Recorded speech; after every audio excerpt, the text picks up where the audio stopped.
Ganito naman ang aking proseso sa pagluluto ng sizzling squid na malambot.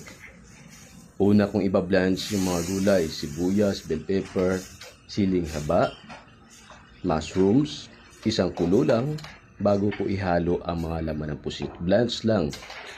Hindi natin pakukuluan itong mga laman ng pusit para hindi kumunat. And after that, ay magisa lang ng bawang sa butter. At meron na rin akong pre-cooked sauce na sweet chili sauce. So, yan lang po ang aking ingredients. Bali, timplado na po yan. Nandyan na po lahat ng mga sangkap na pampalasa.